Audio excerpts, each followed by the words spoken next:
श्री स्वामी समर्थ. स्वतःवर विश्वास ठेवा, तुमची खरी ओळख तुमच्या कर्मातून निर्माण होते. मित्रांनो, आयुष्याच्या प्रवासात प्रत्येक माणसाला कधी ना कधी असा प्रश्न पडतो, मी नेमका कोण आहे? माझ्यात खरंच काही विशेष आहे का? लोक माझ्याबद्दल काय विचार करत असतील? माझ्या आयुष्यात इतक्या अडचणी का आहेत? हे प्रश्न मनाला अस्वस्थ करतात. आपण अनेकदा स्वतःकडे पाहण्याऐवजी इतरांच्या नजरेतून स्वतःला पाहू लागतो. कोणीतरी आपले कौतुक केले तर आपण स्वतःला चांगले समजतो आणि कोणीतरी आपली निंदा केली तर आपण स्वतःबद्दलच शंका घेऊ लागतो. पण लक्षात ठेवा, तुमची किंमत लोकांच्या मतांवर ठरत नाही. तुमची खरी ओळख तुमच्या विचारांनी, तुमच्या कर्मांनी आणि तुमच्या स्वभावाने निर्माण होते. श्री स्वामी समर्थांचा संदेश आपल्याला हाच आत्मविश्वास देतो. परिस्थिती कितीही कठीण असली, लोकांनी कितीही गैरसमज केले तरी आपल्या चांगल्या कर्मांचा मार्ग सोडू नका. 1. स्वतःची ओळख इतरांच्या नजरेत शोधू नका. आपण अनेकदा विचार करतो की लोक मला काय म्हणतील. याच एका विचारामुळे अनेक स्वप्ने अपूर्ण राहतात. एखाद्याला काही नवीन करण्याची इच्छा असते, पण लोक हसतील या भीतीने तो प्रयत्न करत नाही. एखाद्याला स्वतःचा व्यवसाय सुरू करायचा असतो, पण आपल्याकडून होईल का त्या शंकेने तो मागे हटतो. एखाद्याला एखाद्या नात्यातील सत्य बोलायचे असते, पण समोरची व्यक्ती आपल्याला चुकीचे समजेल म्हणून तो गप्प राहतो. परंतु जीवनात पुढे जायचे असेल तर सर्वप्रथम स्वतःवर विश्वास ठेवावा लागतो. लोक तुमच्याबद्दल आज काही बोलतील, उद्या काहीतरी वेगळे बोलतील, पण तुमचे कर्म तुमच्यासोबत कायम राहते. म्हणून स्वतःला इतरांशी तुलना करू नका. तुमचा प्रवास वेगळा आहे, तुमची वेळ वेगळी आहे, तुमची परीक्षा वेगळी आहे आणि तुमचे यशही वेगळे असणार आहे. ज्याला आज तुम्ही मागे पडलेला समजत आहात, तोच उद्या तुमच्यापेक्षा पुढे जाऊ शकतो. आणि ज्याला आज सर्व काही मिळालेले दिसते, त्याच्या मनात किती संघर्ष आहे हे कदाचित तुम्हाला माहितही नसते. म्हणून दुसऱ्याच्या आयुष्याशी स्वतःच्या आयुष्याची तुलना करू नका. स्वतःला कालपेक्षा आज थोडे चांगले बनवण्याचा प्रयत्न करा. हीच खरी प्रगती आहे. 2. कठीण प्रसंगात संयम सोडू नका. जीवनामध्ये सुख आणि दुःख हे दोन्ही येणारच. कधी घरात समस्या येतात, कधी पैशांची अडचण निर्माण होते, कधी नोकरीची चिंता असते, कधी व्यवसायात नुकसान होते, कधी जवळची व्यक्ती दूर जाते, कधी आपण प्रामाणिक असूनही आपल्यावर आरोप होतात. अशा वेळी मन म्हणते, आता पुढे काय? पण लक्षात ठेवा, कोणतीही परिस्थिती कायमची नसते.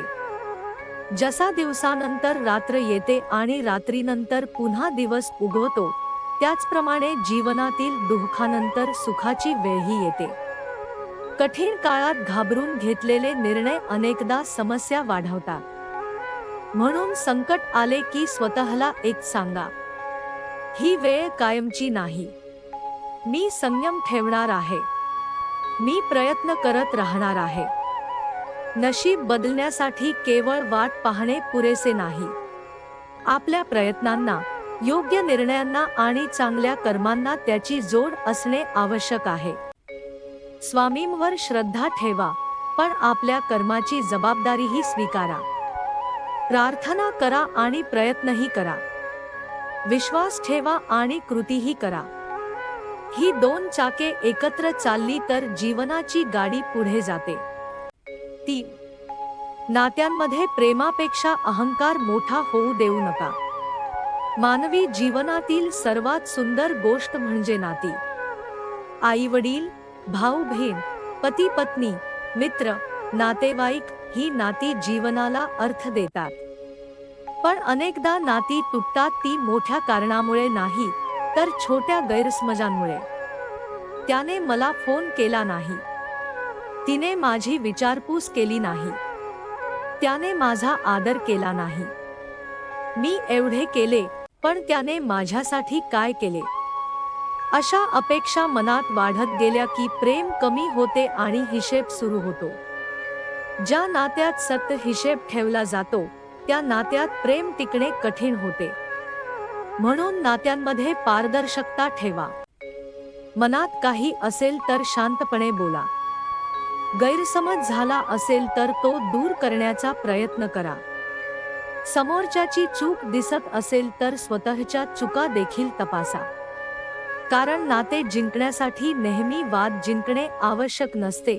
कधी कधी नाते टिकवण्यासाठी स्वतःचा अहंकार बाजूला ठेवावा लागतो. स्वार्थावर उभी असलेली नाती परिस्थिती बदलली की बदलतात, पण निस्वार्थ प्रेमावर उभी असलेली नाती संकटातही सोबत राहतात. 4. विचारांची शुद्धता म्हणजे जीवनाची दिशा.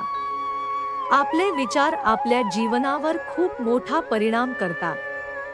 सक्त नकारात्मक विचार करणारा माणूस चांगल्या परिस्थितीतही समस्या शोधतो, पण सकारात्मक विचार करणारा माणूस अडचणीतही मार्ग शोधतो.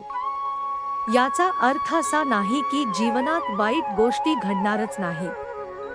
वाईट परिस्थिती येईल, दुःख येईल, अपयश येईल, पण त्या परिस्थितीकडे आपण कसे पाहतो हे आपल्या हातात आहे. उदाहरणार्थ, एका माणसाचे एखादे काम अपयशी झाले, तो म्हणू शकतो, माझे नशीबच खराब आहे, माझ्याकडून काहीच होणार नाही. किंवा तो म्हणू शकतो, या प्रयत्नातून मला काय शिकायला मिळाले, पुढच्या वेळी मी काय वेगळे करू शकतो. दोन्ही व्यक्तींची परिस्थिती समान आहे, पण विचार वेगळे आहेत. आणि याच विचारांमुळे पुढचे जीवन वेगळे होते. म्हणून मनामध्ये सतभीती, द्वेष, मत्सर आणि नकारात्मकता साठवू नका. मनात स्वामींचे स्मरण ठेवा. चांगले विचार करा, चांगले शब्द बोला, चांगली कर्मे करा. कारण शुद्ध विचारातून शुद्ध कृती जन्माला येते आणि शुद्ध कृतीतून सुंदर जीवन निर्माण होते. 5. निस्वार्थ प्रेम म्हणजे खरे प्रेम. आज अनेक नात्यांमध्ये प्रेमापेक्षा अपेक्षा जास्त झाल्या आहेत. मी तुझ्यासाठी हे केले, तू माझ्यासाठी काय केलेस? मी तुला एवढे प्रेम दिले, तू मला परत तेवढेच प्रेम का दिले नाहीस? अशा अपेक्षांमुळे मन दुखावते. पण खरे प्रेम व्यवहार करत नाही. खरे प्रेम समोरच्या व्यक्तीच्या आनंदात स्वतःचा आनंद शोधते.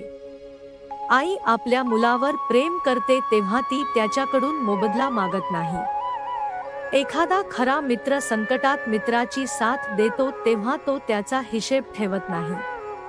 निस्वार्थ प्रेम म्हणजे समोरच्या व्यक्तीला बांधून ठेवणे नाही. निस्वार्थ प्रेम म्हणजे समोरच्या व्यक्तीच्या सुखाची मनापासून इच्छा करणे. जिथे प्रेम आहे तिथे शांतता असते. जिथे प्रेम आहे तिथे क्षमा असते. जिथे प्रेम आहे तिथे समजून घेण्याची भावना असते. म्हणून आपल्या नात्यांमध्ये अपेक्षांपेक्षा प्रेम वाढवा. 6. तुमच्या कर्मावर विश्वास ठेवा. जीवनात प्रत्येक गोष्टीचे उत्तर लगेच मिळेलच असे नाही. तुम्ही चांगले कर्म केले आणि लगेच चांगले फळ मिळाले नाही म्हणून निराश होऊ नका.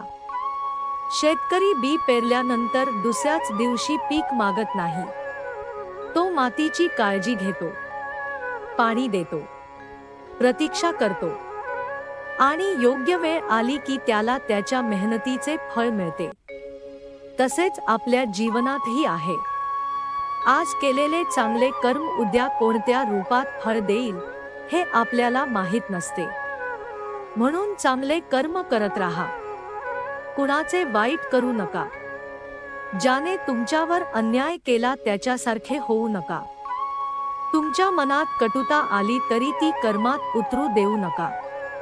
कारण दुसऱ्याने चुकीचे केले म्हणून आपणही चुकीचे करणे हा उपाय नाही.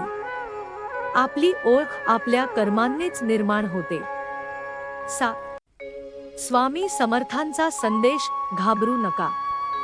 कधी कधी आयुष्यात अशी वेळ येते की आपल्याला वाटते, माझ्यासोबतच असे का होते. पण कदाचित त्या परिस्थितीतूनच आपली शक्ती तयार होत असते. कधी कधी स्वामी आपल्याला लगेच उत्तर देत नाहीत. कधी कधी प्रार्थनेचे फळ लगेच मिळत नाही.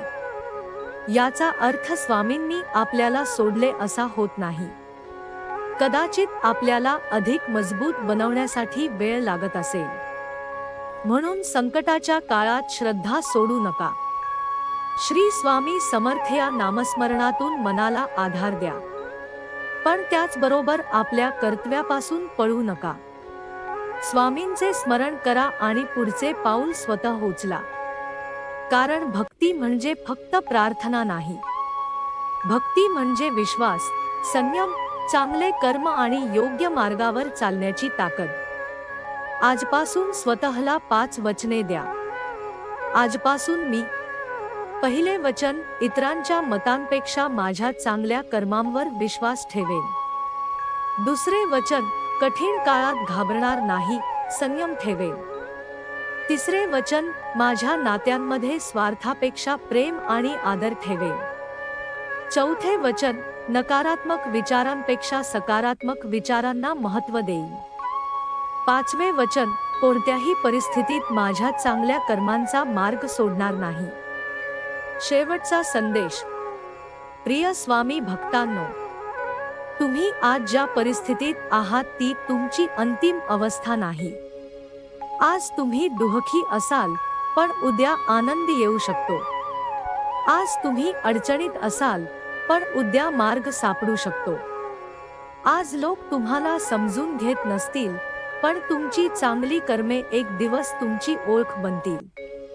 म्हणून स्वतःवर विश्वास ठेवा. तुमच्या क्षमतेवर विश्वास ठेवा.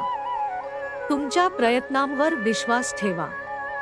आणि सर्वात महत्त्वाचे म्हणजे श्री स्वामी समर्थ महाराजांवर श्रद्धा ठेवा. परिस्थिती बदलायला वेळ लागू शकतो, पण प्रयत्न थांबवू नका. लोक तुमच्याबद्दल काय बोलतात यापेक्षा तुम्ही स्वतःबद्दल काय विचार करता हे महत्त्वाचे आहे. कारण तुमची ओळख लोकांच्या शब्दांनी नाही, तर तुमच्या कर्मांनी निर्माण होते. तुमचे भविष्य केवळ नशिबाने नाही, तर तुमच्या विचारांनी, प्रयत्नांनी आणि कर्मांनीही घडते. म्हणून आज मनापासून म्हणा, स्वामी, माझ्या मनातील भीती दूर करा. मला योग्य विचार करण्याची बुद्धी द्या. चांगले कर्म करण्याची शक्ती द्या. कठीण काळात संयम द्या. माझ्या नात्यांमध्ये प्रेम आणि समजूत द्या. आणि माझ्या जीवनात तुमची श्रद्धा सदैव कायम ठेवा. आणि शेवटी श्री स्वामी समर्थ. श्रद्धा ठेवा, सबुरी ठेवा, चांगले कर्म करत राहा. हा संदेश तुम्हाला आवडला असेल तर व्हिडिओला लाईक करा. आपल्या स्वामी भक्तांपर्यंत हा संदेश शेअर करा आणि अशाच आध्यात्मिक संदेशांसाठी